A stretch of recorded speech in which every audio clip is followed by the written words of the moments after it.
Minister of International Cooperation Rania Al-Mashad stated that Egypt has ranked the first place in the Middle East and West Asia regions for taking 21 measures to support women during the coronavirus pandemic period. El-Mashad's comments came while marking the International Day of the Girl Child. Her remarks were on Egypt's ranking in a UNDP report. In a report issued by the UN Women and the United Nations Development Programme on the measures taken by countries around the world to support women during the COVID-19 pandemic, the report stated that 63% of all gender-sensitive measures in Northern Africa and Western Asia focus on preventing and responding to violence against women and girls. In Northern Africa, the first country that has taken such measures in Egypt. The report added that the tracker records 38 measures taken by Egypt in response to COVID-19. Of these measures, 21 have been coded as gender-sensitive. This includes 7 measures targeting women's economic security, 3 measures addressing unpaid care work, and 11 measures responding to violence against women. Noteworthy, to support women's economic security during the COVID-19 pandemic, the Ministry of Social Solidarity is planning to add 60,000 families to Takaful and Karama cash transfer programs, increasing its budget from £18.5 billion to £19.3 billion, and reaching a total of 3.6 million households by 2021, including around 16 million beneficiaries. These programs mainly target women heads of households.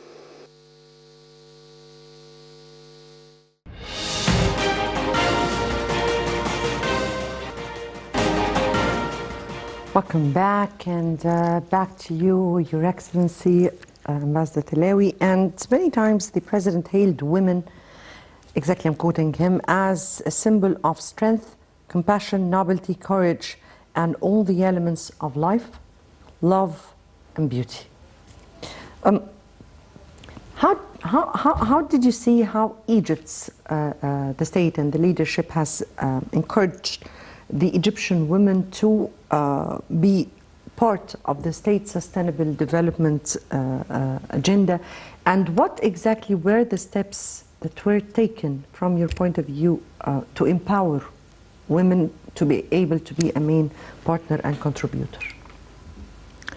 You see, the president, when he meet with a woman who is driving a car or driving a bicycle to go to work, or wearing like men in order to face the society and bring what is needed for her family.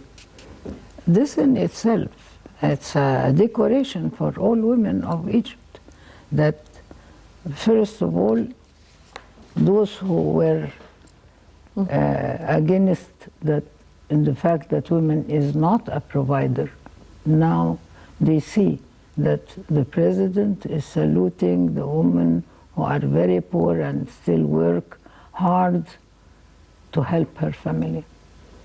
Example and 2 and 3 and 4. And this is all strengthening the position of women and changing the culture of the society. This rigid, backward culture imposed on us by the wrong religious leader. So this is something we could not expect, that he would go, the president would go to these details, and time and again. It's not a passing remark for once, no. Every time he speaks, he mentions women. And this is like a cultural revolution in the society. These rigid mind who are against women and their work and their presence, and the image inherited that the woman has nothing to do but to give birth and stay in the kitchen. No, this has changed a lot, indeed. And that's why you can see women in all the 17 principles of the sustainable development. Let me here ask you, you were the president of the National Council for Women. You were also the Minister of Insurance and Social Affairs, and you were part of the United Nations in your capacity as an Undersecretary, and also worked for a women's case in the United Nations General Assembly Declaration on Protection of Women and Children in time of armed conflicts. And also part of drafting the UN Convention of eliminating all forms of discrimination against women. From your point of view, what does the Egyptian woman need to accelerate with her ability to be a main provider to her society? What exactly do the Egyptian women need? Let me tell you first, what you mentioned now, that we have contributed to the Declaration on protecting women and children. This I introduced after the '67 war, and it became a declaration in '74, as you mentioned, and the Convention on CEDAW. We have participated in it. The initiation of the right to development was initiated by Egypt, me too. I want to say that we have a contribution to international legal document and to the history of civilization. It should be recognized this way. It's not Mervat who did it, or it's Egypt. Role in the United Nations and changing main document to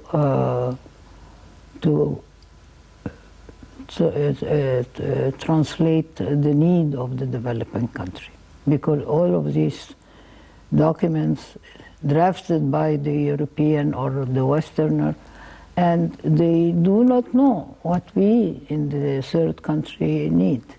So this is our first. Number two, the women should realize that they have a history, they have several civilization immemorial since Hatshepsut and before, and they have the power to analyze and to chair. We have, for instance, Samira Musa. In the early 50s, she was a scientist for nuclear power. Yes. So we should not underestimate our power as women of Egypt in this affair. The women, my advice to women in Egypt, don't lose track of the rights that you have gained. The rights can be taken away from you if you have a different ruler in the country. Look at Iran. I went to Iran when the Shah was there. It was a very advanced country and the women were excellent. And all of a sudden here you have Khomeini and all of them are wearing black and they have no say in their country. So what I'm saying, the same thing happened in Afghanistan when the Taliban took over. This Taliban movement, and up to now it's not yet finished. So what I'm saying, women should not take these rights for granted. They have to keep an eye on it and to be like soldier protecting their territories. It can be taken away from you. It is your responsibility. That we got this with difficulty, great sacrifices. Please hold on these rights. Try to strengthen the rights, and don't let anybody take it back from you. Yes. For Egyptian women to carry out with this mission, and I was telling you, yes, definitely Egypt was the country that contributed to such an important convention, but you were part of the team and you made the research paper. You were also, in your capacity as the member or the president of the National Council for Women, you have studied cases, lots of Egyptian cases, and you've been around in several villages and rural areas where you were able to get in contact with women, households, and in different standards of life, in the walk of life.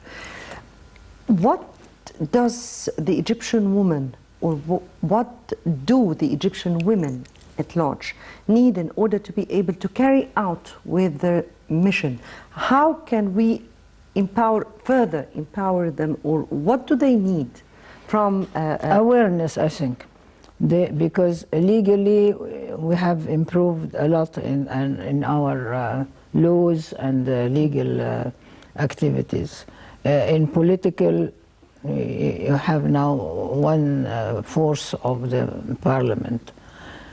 What we need is the awareness by women on, first, believing in yourself. Second, don't let anybody take these rights from you. So awareness, this is one important thing, and I would say that we need awareness for men also.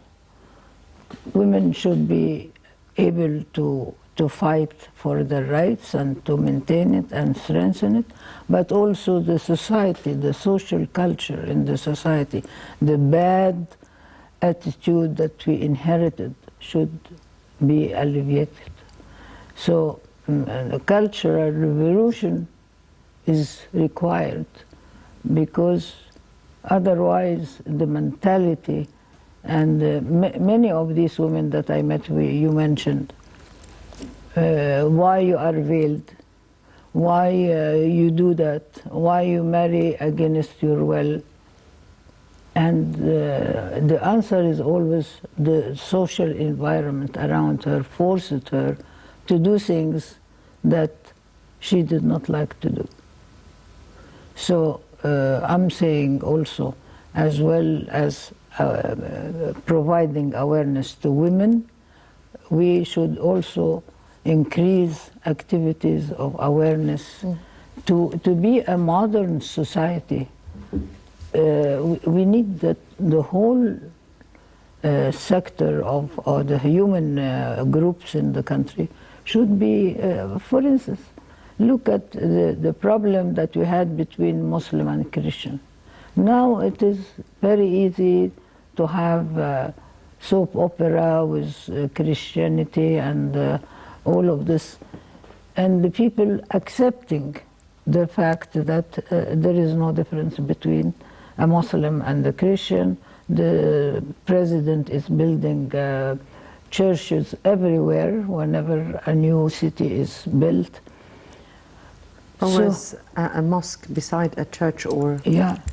He wants to change this bad inheritance of you as Christian, me as Muslim, and so on and so forth. So we can also have this awareness training to men to avoid all of these bad inherited culture. Indeed. Culture and awareness are two important factors that contribute a lot. But when we speak about challenges facing women, aside from the culture and her environment. What are the most important challenges when you met with Egyptian women that face them in upbringing their own children, in facing life as households? What kind of challenges? Other than cultural and traditional attitude that we inherit, it is, she does not believe in herself. She's not very sure that she can do it. She has to have self, not respect, Estimate, but at least. Self-estimate, yes. And this is very important. Look at me. I entered the Ministry of Foreign Affairs and I pursued my career, so I opened the door for women in this diplomacy.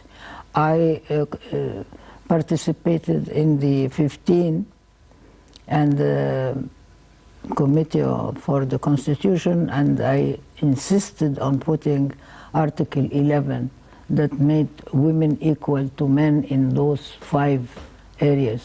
Okay, if Mervat El Talawy was not present at this meeting, nobody would think of it. They have so many other things much more important for them than equality of sexes. Okay, and during the Muslim Brotherhood, the 1 year, this black 1 year, I stood very strongly against the Ikhwan al-Muslimin. We fought very hard in the United Nations to get the document on violence against women, where they sent me a sheet of 10 points against the statement, against the document, the UN document. And this man in Qatar, Al-Qaradawi, sent the same thing, but I didn't care because I was doing the right thing and they were doing not the wrong thing, but they were pretending that they are saving Islam from these women and so on and so forth. But the moment that Egypt, and I was speaking on behalf of Egypt at the time, and said Egypt is enforcing and endorsing this document, the 700 people in the room applauded, although there should be no applaud in the United Nations. And many of the Islamic countries followed the Egyptian example. And this is how we passed the document on violence against women. Can we say that women of Egypt enjoy security and safety in the region, in a region that is filled with conflicts, that is filled with women put in poor conditions? And how do you view the conditions of the Egyptian women? We have a lot to do for this area. It's not only women, but it is the culture in the society. After the last 30 or 40 years, with the presence of the fake religious leader and their wrong interpretation on Islam, the society became very close, very rigid. And everything they revert and say, this is according to Sharia. It has nothing to do with Sharia. Nothing to do with Sharia. And it proved to be, it's only a wrong understanding. Misconceptions, definitely. So Dr. Ashmawi, Muhammad Ashmawi, wrote a whole book on that the veil is not in Islam. And he gave very good reason why this is, I'm talking about the veil, not the other. Yes, yes, but let me hear. Definitely, we're speaking about empowering women, and we are totally in different era. We are in a leadership which has a very huge and giving women a priority, and putting them in the forefront. A last message for you before we end this episode. Before we end, I would say to President Sisi, thank you very much. It's a gift from heaven for women in Egypt to have a leader who is supporting women sincerely like this. I hope all his executive member in the country would follow his path, because sometimes he says things and the executive people around him diminish a great deal some of what he said. So first of all, thank you, Mr. President, for all what you did for women. And without your political support to women, I don't know what would the religious leader would do for the Egyptian woman. Thank God we are here, and we are at that in 2020, not that 2012. Let me hear, thank you so much, Ambassador Minister Mervat El Talawy, and of course definitely the former President of the National Council for Women, the former Minister of Insurance and Social Affairs, the former Under Secretary of the United Nations and Executive Secretary of the United Nations Economic and Social Commission. Thank you so much for being with us. Thank you, Manu. Thank you very much. Thank you so much. Dear viewers, many thanks for watching. Tomorrow will be another contentious debate with another colleague. Good night.